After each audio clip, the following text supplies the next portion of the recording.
Yes, y'all.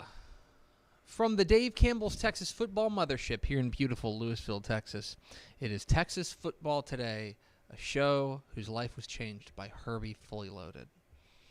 My name is Greg Tepper. I'm the managing editor of Dave Campbell's Texas Football magazine, TexasFootball.com, a corresponding website. Thank you for spending part of your day with us, whether you're watching us live, TexasFootball.com, Facebook, YouTube, Twitch, Twitter, all the places, or just listening to us on the podcast, which you can subscribe to on the podcast vendor of your choice. Either way, thank you for doing your part. Support your local, mediocre internet show. I am sitting over there at the helm today, making it sound good. She's a Duchess of the Dorks.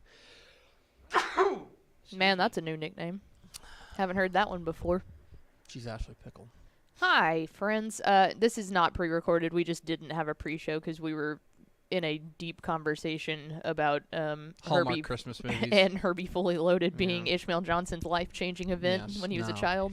No, this is live so much so that if you've put something in the comments, I'll reply to it. Not me personally, but if she'll read it to me and I'll say something snarky at you.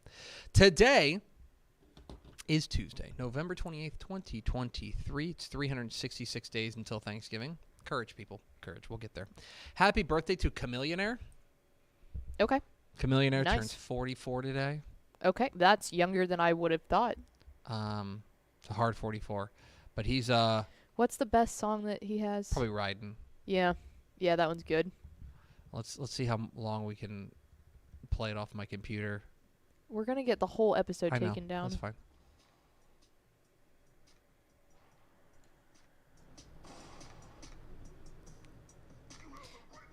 Anyway, that's You're playing with dicey that's the territory there. music video Did you ever hear? Do you like Weird Al Yankovic? Yeah. I'm Okay. a red-blooded American male. Yes, of course I do. Red nerdy. Mm-hmm. Yeah. That rocks. But Chameleonaire did it first. Anyway, it is episode 1700. Look at that. We did it. Round numbers. We're only 300 episodes until Oh, episode God. 2000. Well, we got to go for 48 straight hours. Them's the rules. I will. Actually, how many did we do for 1,000? I'm gonna put my 2 weeks in. Was it right like in 9 hours? 7. 7? So we got to double it. Who? We do have another producer. We do have another person that can man the what I'm computer, so saying. I We can can- actually we go can to the tag in bathroom and if I out. need to at some We'll point. tag in and out. It'll be we'll go 14 hours on episode 2000. That sounds terrible. No on one today's needs show, to hear us folks- talk for that long. On today's show, folks, we have got we're going to talk about the coaching change at Houston. Dana Holgorsen is out. What happened, what went wrong, and who they may turn to next. Then we're going to be joined by the Hall of Famer Craig Way, as we are every Tuesday, talking a little Texas high school football. Maybe ask him about the Longhorns have an important football game this weekend. We might ask him about that. Then back half the show, it's Dave Campbell's Texan Live Top 10 Plays of the Week. Did you just take a selfie? Yeah, it was a Snapchat. That literally sounded like the song. Do you want to take a selfie?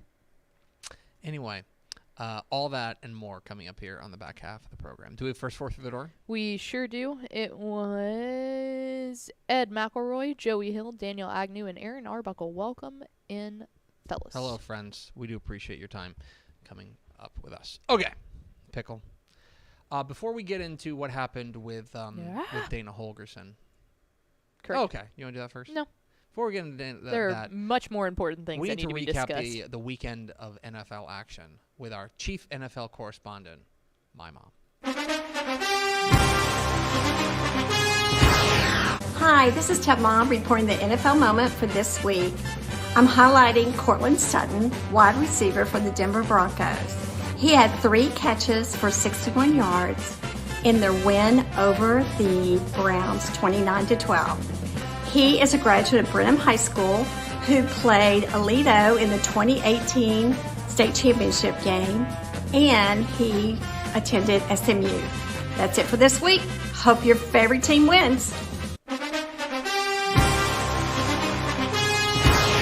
Thanks, Mom. Just the best. Our chief NFL correspondent, my mom, with the NFL Minute. Cortland Sutton is very fun to watch. Cortland Sutton, good football player. Good guy at sports. All right, Pickle. Let's talk about the goings-on in the Third Ward.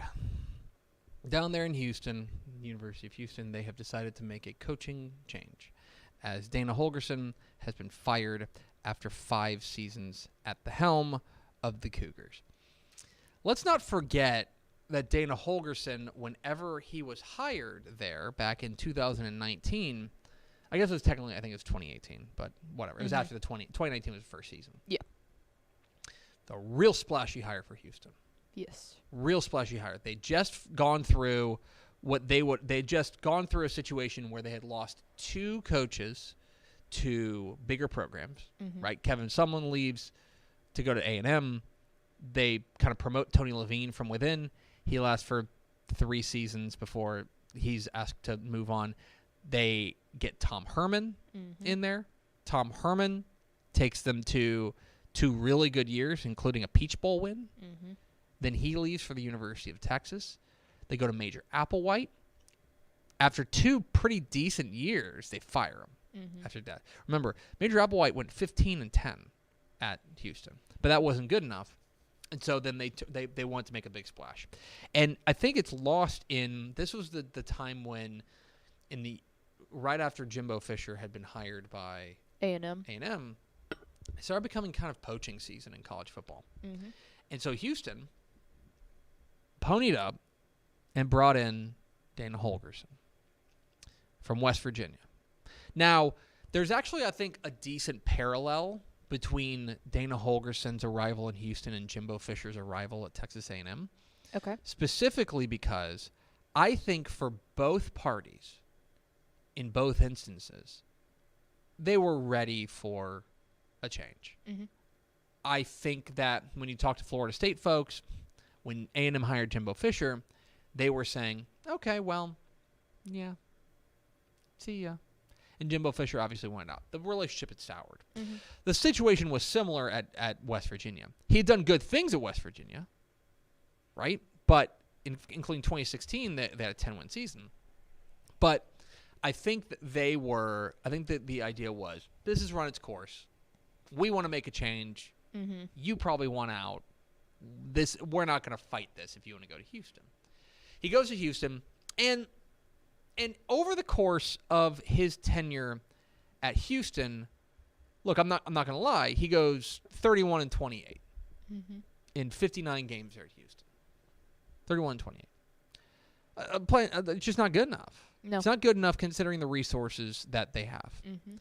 And what I think is particularly interesting is that prior to this year, the offense has had years where they were really good. Oh, yeah. Right? Yeah.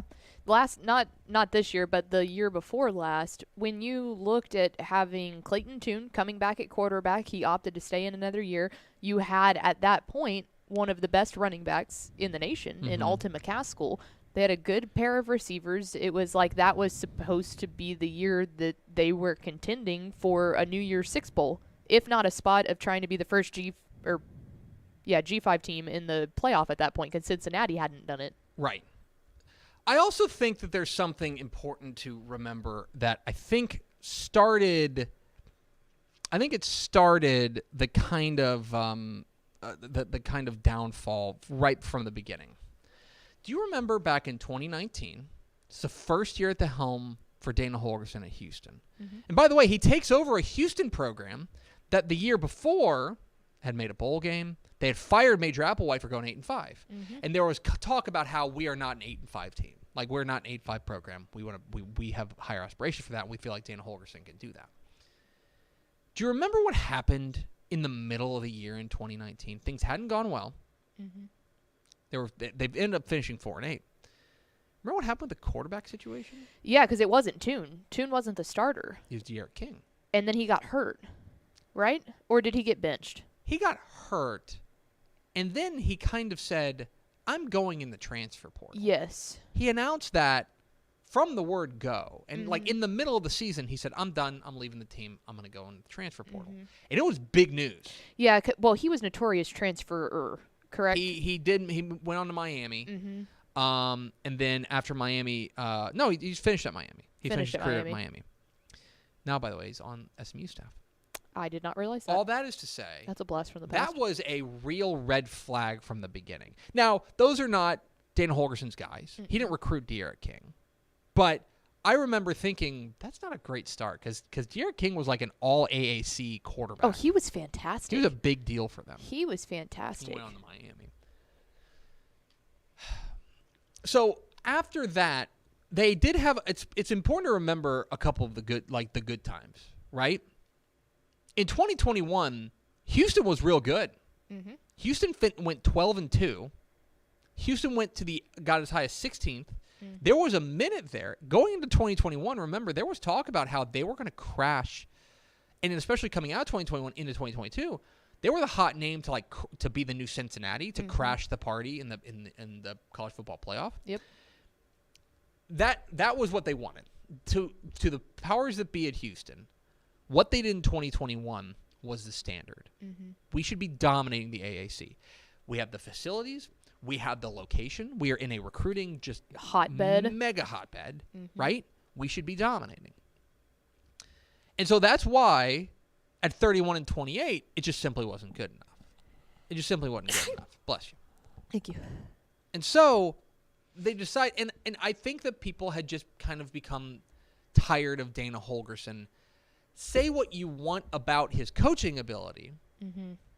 I think he has a particular way of going about his business, a particular personality that I think does rub some people the wrong way. It's not warm and fuzzy. I never had a problem with Dana Holgorsen because he always felt like a guy who just shot you straight. Yep. Seemed like a normal guy in that way. But, like, he was not the guy who was going to glad hand and all of that. Now, go ahead. I was just going to say, I think the issue that came about was when there was national attention on things that were happening in and around, like, the culture of the program. I mean, there was the whole thing about players getting upset on the sideline, people saying that they're going to transfer, and there was just a clear lack of, if you want to be a straight shooter, that's fine, but I think the lack of culture started to affect the play on the field. I think there was a notion that there was a bad culture there, which got him run. Mm-hmm. Allow me to propose to you, though, Pickle, that Dana Holgorsen accomplished his mission at Houston. Allow me to sell you on this. Okay. I think that one of the reasons that Houston hired Dana Holgorsen, a sitting Power 5 head coach, was to up their profile to the point that on the next go-around of Big 12 alignment, they were going to get the promotion. I think Dana Holgorsen was part of a grander plan to get Houston into the Power 5. And you know what? It worked. Where's Houston playing? They're in the Big 12. Now, I also think that is what happened this year is part of their downfall. Part of its downfall in the sense of, okay, we are now in the Big 12. We do not want to, and especially with Texas and Oklahoma leaving, there is a vacuum at the top of who can be the new power in the Big 12. Houston is not in that conversation right now. Plain and simple. That's not an opinion. They're not in that conversation. Now, I don't think any of the teams that joined this year are in that conversation. But certainly, maybe BYU, and maybe. with the new teams coming in, specifically Utah, I would say, I think the Houston Brass said, if we are going to avoid becoming a perennial cellar dweller in this new conference, we've got to make a move. That's what I think. Well, and I think that in this crazy world of realignment, and let me just kind of throw what I know there, the same thing happened to Seth Luttrell. Yep. You move up to the American, and it was like, all right, you know what? If we're taking the leap, if we're going to do this, we need to clear house because we're not at the point entering this where we want to be. Now, they obviously gave Dana a year to try and prove that, and it didn't end up going like they wanted it to. But I think that's completely understandable because they basically had a give or take year with Texas and them still being in. Next year's when the clean slate and the new Big 12 actually comes into play. Okay. So now you start looking at where Houston goes from here. And I think that the job at Houston's really interesting. You are on one hand, you're in a big city and you're in a major recruiting hub. It has a lot of alumni. It's got a lot of people and it's got the capital to win big, right? Tom Herman did in 2015. Dan Holgson did in 2020. It can be done there. They've got the donors in the NIL Now, era. here's the thing. And let's call a spade here. It is being in the city of Houston is also a challenge in the sense that there's a lot to do in Houston. A lot to do in Houston that doesn't involve going to a Houston Cougars football game. Check the attendance, okay?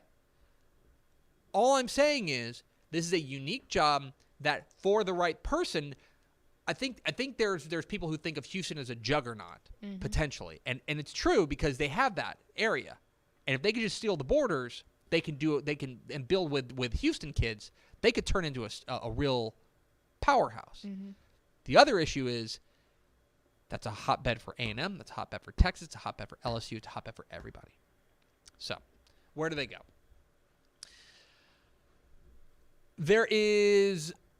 I think there's a couple of names that are going to get thrown about. I think Jeff Traylor's name is once again going to come about, right? That would be a step up as far as conference is concerned, moving from the AAC over the Big 12.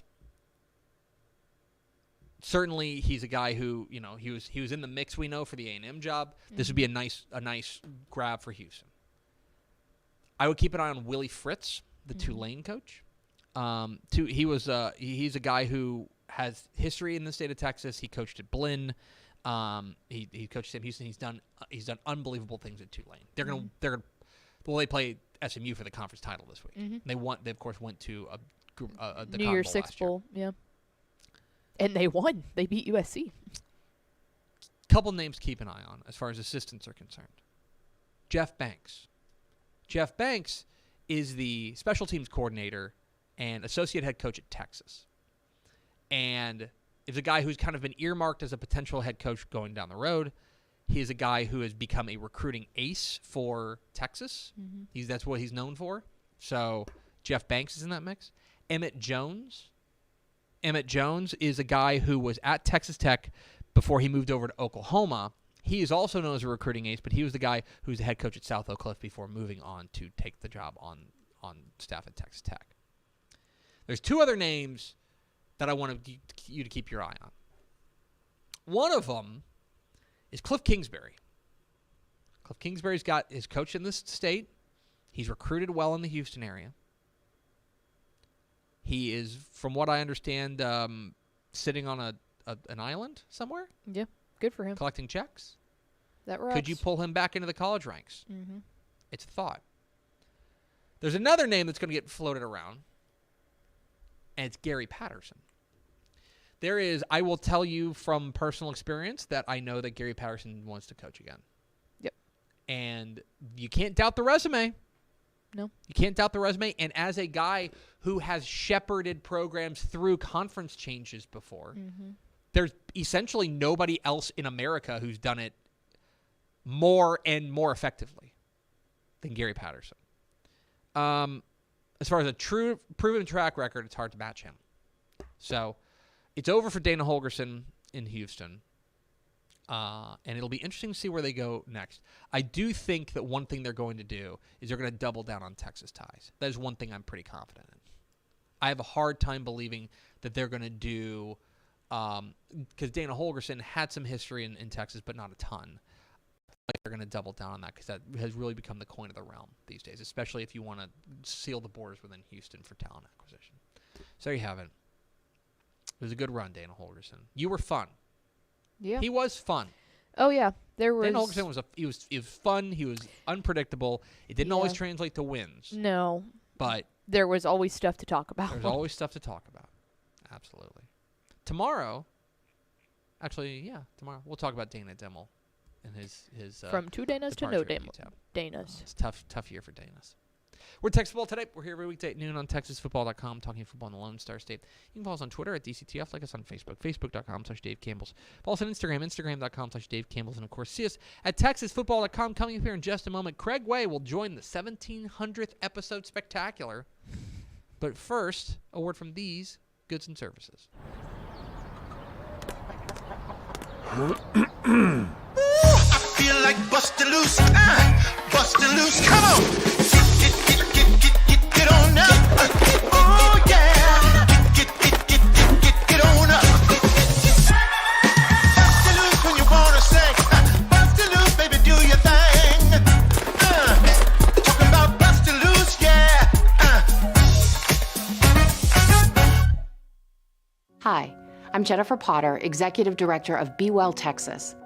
Too many people are struggling alone these days, and alcohol and drug deaths are increasing. We started Be Well Texas to offer high-quality, science-based addiction treatment and recovery services anywhere, even at home. We provide compassionate, caring support virtually or in person. In many cases, there is no cost for treatment if you don't have insurance. Really. Welcome to Be Well Texas. We're glad you're here. Wing is the largest residential drone delivery provider in the world, delivering to your home in less than 30 minutes. Order using an app just like other popular delivery services, and Wing's automated drone takes care of the rest.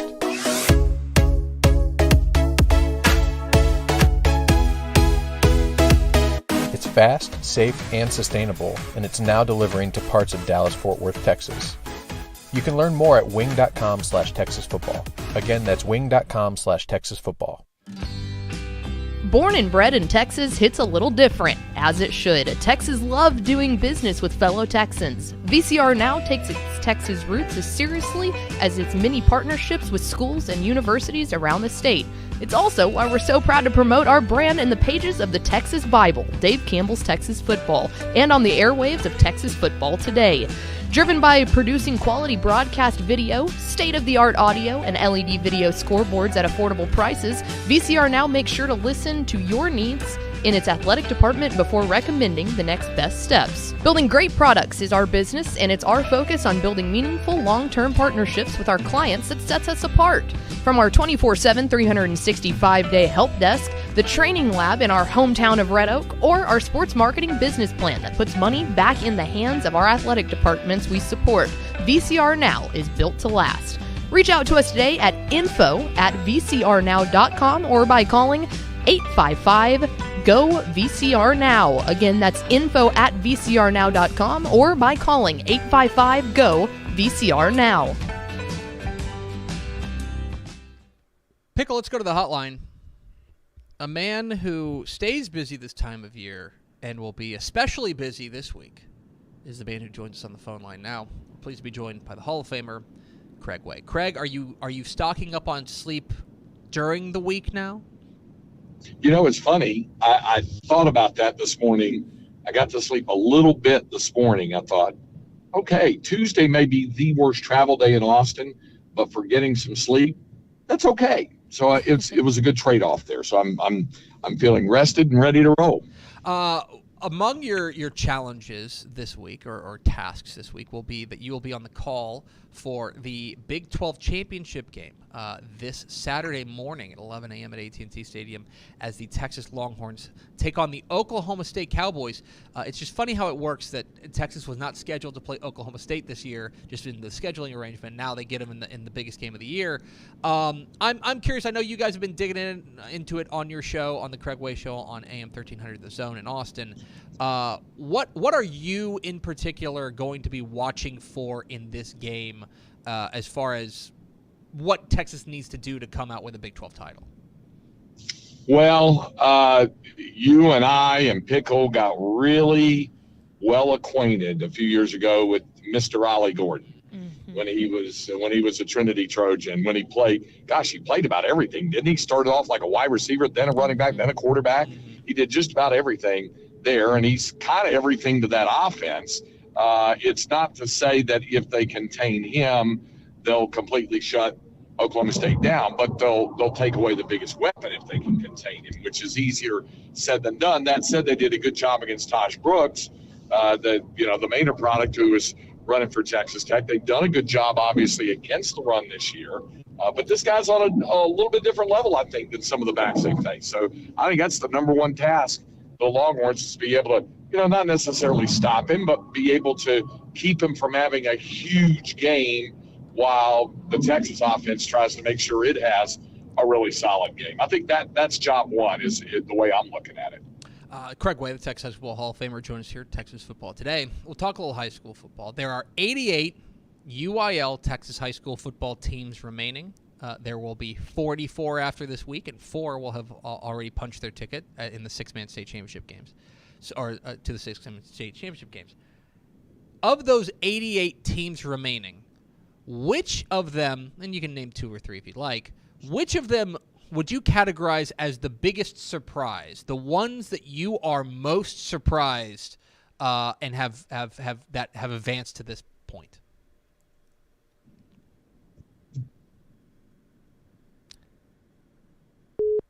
Oh, he said to himself. See, this is the problem. Craig always does his interview in the phone or in the car. In the car. We're gonna call him back. Yeah, let's just leave it on live. Let's see. We're gonna call him. This is live. It's live. Everyone who doubted that this show was live. Now it's Here I am. There we go. We found him. All right. Did you hear my question? Do I need to repeat it? I think I heard it. I think you said, Oh no. consider to be the biggest surprise, I believe, of the ones Correct. that are who are still alive in this Yeah. state championship push. Yeah. Which of the 88 teams would you consider to be, are you most surprised are still here? That can be relative to what they've done in the regular season. That can be relative to what we thought in the preseason. Dealer's choice on that. I see. Well, I would say probably that, there's 2 or 3, I think, of the lower classifications that have kind of raised an eyebrow a little bit by what they've done. Jacksboro is a great story, I think, in 3AD2. If you go to the higher classifications, maybe,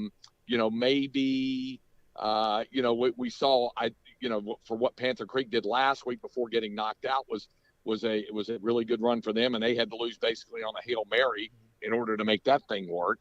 So I think, there's probably now, when we're getting down to Elite Eights, we're probably getting the ones that we thought might be there. Lake Travis, obviously, by virtue of winning over Vandergrift in my district, which very few people thought would happen, then to get on a roll might not shock people to this point. But I said this last Saturday night, I think the biggest story of the year now emerging is Brownsville Veterans Memorial, simply because they are the first Brownsville school to reach the Elite Eight or reach into that quarterfinal round. And I think that is a great story, and I think it's the biggest surprise of the year. If I were to pick one out of all of those, I would say that would be number one. There are a number of rematches this week, which is not surprising. I think there's more than there have been in past years, but a good number of rematches this week, including Lake Travis and Westlake, San Antonio Piper and Liberty Hill, Tyler Chapel Hill, Kilgore, etc. North Shore Tuskegee is a rematch.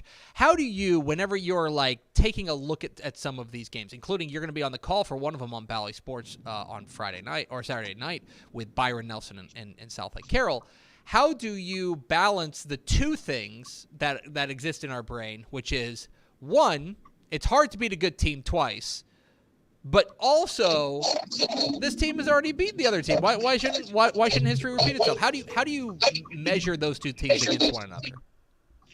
Well, it's funny because when we look at what the computer is saying about it, we're looking at the fact that all of those favorites, I think, are favored. All of the teams that won the first time around are favored the second time around, or it's really, really close, maybe a point or two on the second time around. My question is, and I know we were talking about with regard to Cedar Hill last week, how much did they learn from the first one? How much did they learn about each other? And I think that's the case. Lake Travis is a bit of a different team than they were when they played Westlake the last time, with Chaston Ditta really on a roll now. So I think that's a different look. So the question is, how much of a different look is it for some of these teams in dealing with the team that beat them, and maybe in some cases beat them handily? Of course, in the first matchup between Westlake and Lake Travis, it was a real competitive ball game well into the fourth quarter. So I would say, how much did you learn from the first game? Did Cedar Hill learn enough to be competitive against DeSoto this time around? Those kinds of things is what rolls through my mind. It's now the meanest thing we do to each other each week, which is I'm going to ask you, give you 3 games that you can teleport to this weekend for a regional final matchup. Do you go Thursday to Iowa Park to watch Albany and Collinsville? Do you go, let's say, or do you go to Pasadena on Saturday to watch North Shore versus Atascocita Volume 2? Or, and this may be the winner here, do you go to North Richland Hills, to the Birdville Fine Arts and Athletic Complex, to watch Stephenville and Anna? Which of those 3 are you teleporting to? Well, I think I might want to keep my powder dry for Stephenville Brownwood next week if they both win, because we know what that's going to mean if it's happening. Could I go off the grid and give you and do a different one? You can. How about Dangerfield Newton? Yeah, I'm very interested in that one. Down in the Tomato Bowl, I'm really intrigued by that matchup, and that should be a lot of fun. I think Chilton Falls City will be a good matchup. I like that one an awful lot. But if I were picking, and you said you could only have one, and by the way, the game we're doing is not chopped liver. Oh my goodness, no. It should be an awful lot of fun. And by the way, I think Emerson and Colleyville Heritage will be a lot of fun. I think those 2 will put on a show. But of the choices, and then going off the grid, what you mentioned, my selection would be, if I could, would be Dangerfield Newton. He's Craig Way. He's a Texas High School Ball Hall of Famer. You can hear him on the Craig Way Show, 2 to 4 p.m. on AM 1300 The Zone. In Austin, you can see him on High School Scoreboard Live Saturday night, immediately following him calling Byron Nelson and South Lake Carroll on Bally Sports. Craig, appreciate your time, my friend, and I will see you this weekend. Look forward to it, Tap. Pickle, thank you. There he goes. Craig Way, Texas High School Ball Hall of Famer. Joins us every Tuesday here on Texas Football Today. So I'm thinking about this. Next week's probably going to be the last Tuesdays. Tuesdays with Craig Way. Might be, because we normally don't do a show the Tuesday before state, because we got to do. Yeah, we're not going to. We got to tear down this whole bad boy and get it up to AT&T Stadium. So. But then we might be able to do one afterwards. Yeah, we usually do a Craig recap. The 22nd or something. I think that's a Tuesday, 21st. Whatever. 20th? I don't know. It's early this year. I think it's the 20th. Anyway, but at least in season. Next week's probably the last That's one. fair. But to make my heart feel better, when Craig departs and doesn't talk to us anymore, that means the return of Math Tuesday. And then when I get really sad about Math Tuesday going away, I remember that Craig is coming. So no matter what, Tuesday's pretty good. Tuesdays rock. Tuesdays are pretty good. We've tried to make the worst day of the week the best day of the week. I still stand by Tuesday not being that bad. We're Texas Football Today. We're here every weekday at noon on TexasFootball.com, talking football in the Lone Star State. You can follow us on Twitter at DCTF, like us on Facebook, Facebook.com/Dave Campbell's. Follow us on Instagram, Instagram.com/Dave Campbell's, and, of course, see us at TexasFootball.com. Coming up here in just a moment, the regional semifinals, Dave Campbell's Texan Live Top 10 Plays of the Week. But first, let's find out who's taking home the final installment of the Ozarka Team of the Week Award. Dave Campbell's Texas Football, in partnership with Ozarka, is proud to honor one team from each classification with the Ozarka Fueled by Nature Team of the Week Award. The teams selected throughout the course of this program have exemplified the best in Texas high school football. Congratulations to this week's recipients of the Ozarka Fueled by Nature Team of the Week Award. We salute you. For more information, visit TexasFootball.com. All right, it's time for the regional semifinal edition of the Dave Campbell's Texan Live Top 10 Plays of the Week. It was a heater of a week, and our boys down there in Houston put together this package of the top 10 plays of the week. Let's see what they came up with. The Dave Campbell's Texan Live Top 10 Plays of the Week. That is the 44th time those two have connected. Ray Guillory to the outside. 20, 15, 10 with a block. 5, touchdown Alito Bearcats! Feel like you've got a win, you get on the scoreboard. Duncanville goes up tempo and drives down the field. Russell, 15, 10, 5. Panthers are back on top, this time on the legs of Keelan Russell. Open seam, you got to credit the left side of the offensive line opening up that hole. 2nd and 10, play action fake, pressure coming, and the ball is picked off to the 40, to midfield, and we are going to have a a touchdown. Jordan James with the pick six to put Westfield on the board. Go for it from their own or the other opponent's 49-yard line. A first down and more. There goes Nico, 35-30. Nico to foot race to the 20, to the 5, and a touchdown. What an explosion at the end by Nico Hamilton, outrunning the defenders for 51. Bailey keeps it on the ground. And a break. Tatanger breaks loose. 20, 15, 10, count it down, touchdown. PNG. Yeah, One-on-one matchup. play action. Bailey with time. Now he's dancing. Heaving one. End zone. Caught. Touchdown DeSoto. Oh, what a catch there by the freshman and Ethan Feaster. And away we go from NRG. Barnes, a returnable kick. Fakes the reverse. Here's Barnes out to the open field across the 40. Barnes striding down the sideline will take the opening kick all the way back. Touchdown Mustangs. 5 with a buck 24 left. 3rd down and 5. The shotgun snap, and it's caught, and it's a big first down for Farco, and he's on the way inside the 20, cuts back, and he's going to walk into the end zone for the touchdown. Got him moving. Snap. Now looking to the left-hand side, looking for JC. JC goes off on the corner on the top side. I think he caught it. He did inside the 5. Him and Jordan were right in the same spot. Another one-handed catch. Hey. Play coming up of half number 2 for the Eagles on offense. In motion is TC Lee. Brown pumps. Brown taking a shot downfield for Glenn. He's got him. Cameron Glenn down the sideline. Cameron Glenn, 90 yards. Touchdown to Tascasita. Unreal. There it is, the Dave Campbell's Texan Live Top 10 Plays of the Week. You can find those on our YouTube page, along with a lot of other good stuff on our YouTube page. Fun week. That call from Gavin gets me like goosebumps every time I've listened to it. It's very good. It's awesome. Very, very good. I believe it was one of the STAA top calls of the week. Nice. Very cool. Yep. Let's go over to Ashley Pickle for America's second favorite segment, Final Thoughts. So last week we missed showing the top 10 plays of the week because it was a pre-recorded show and we did our Thanksgiving Spectacular.